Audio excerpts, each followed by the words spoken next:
ওই দরজার সামনে, কোর্টের দরজার সামনে গিয়ে আগে হাত দিয়েছে। আমার সন্তান এক নজর তাকাই না, আর সে আমার দিকে চাইতে পারে না, সে হাঁটতে পারে না, বাঁকা হয়ে পড়ে না। উঠে উঠে কখন তাকে বাইর করবে আমার নজর। উঠে উঠানোর পর আইনজীবীর কাছে জিজ্ঞেস করলাম যে বাবা আমি কি তার সাথে কথা বলতে পারবো? তারা আমাকে আশ্বস্ত করতে পারবে, আসলে দেয় না। কোর্ট থেকে যখন আবার বের করতেছে তখন আমি সাংবাদিক, ইউটিউব ফেসবুক যারা ছিল, পুলিশ প্রশাসনের যে লোকজন ছিল, তাদেরকে সরাই আমি আমার পরিচয়, আমি একজন সাবেক ইউনিয়ন পরিষদ সদস্য ছিলাম, ডাকসুর সাবেক ভিপি নুরুল হক নূর। আমার দ্বিতীয় সন্তান, ওরা মা হারা সন্তান, ওরা 3 ভাই, 3 মন্ত্রী, আমার মা মারা গেছে।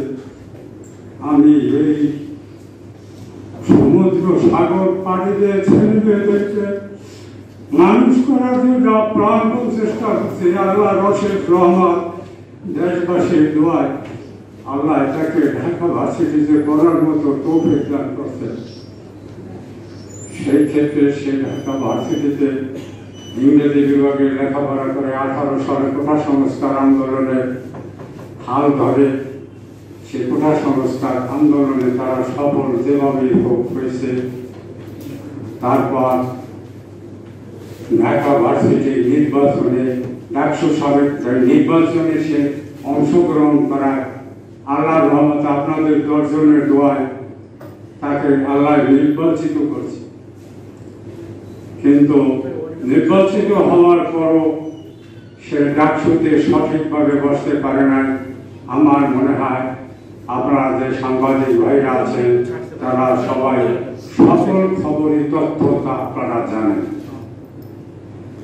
যাই হোক, তারপরে সে ছোটখাটো একটা দল গঠন করছে, গণ অধিকার পরিষদ। গণ অধিকার পরিষদ মানে জনগণের কথা বলার পরিষদ। সে জনগণের পক্ষে কথা বলতেছে, এতে তার প্রতি হামলা মামলা যথেষ্ট কিছু হয়েছে।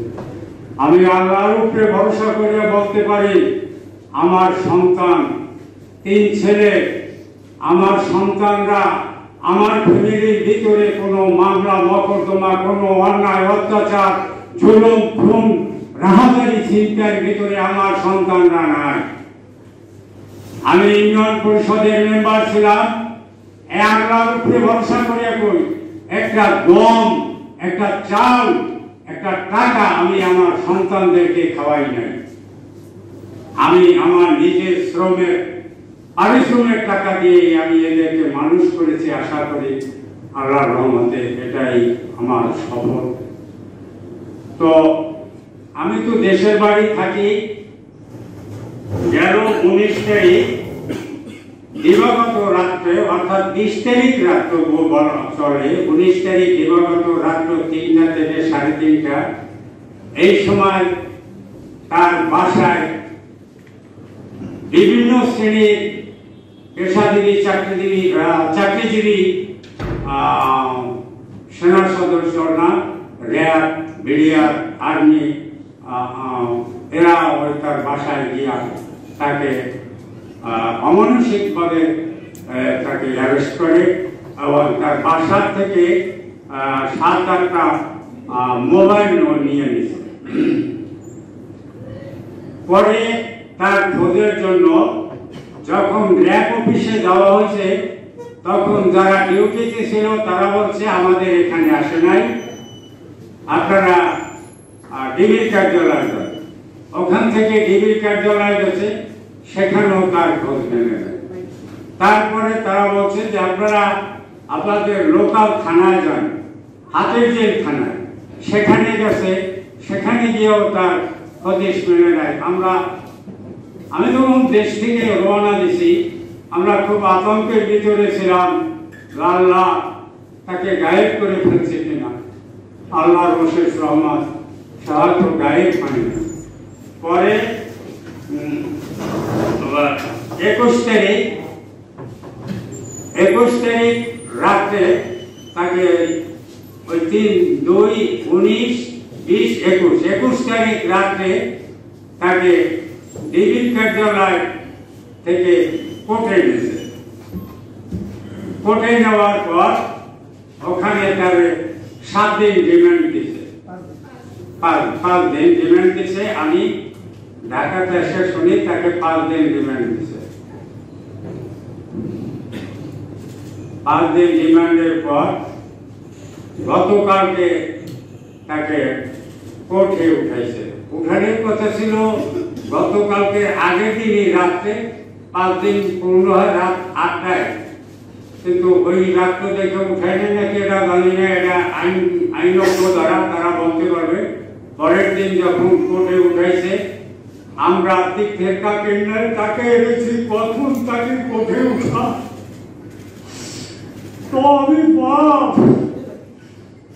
হয়ে গেছি। দেখতেছি 4-5 পুলিশ ওরে 2 হাত ধরে কোর্টে উঠাইতেছে, আনতেছে।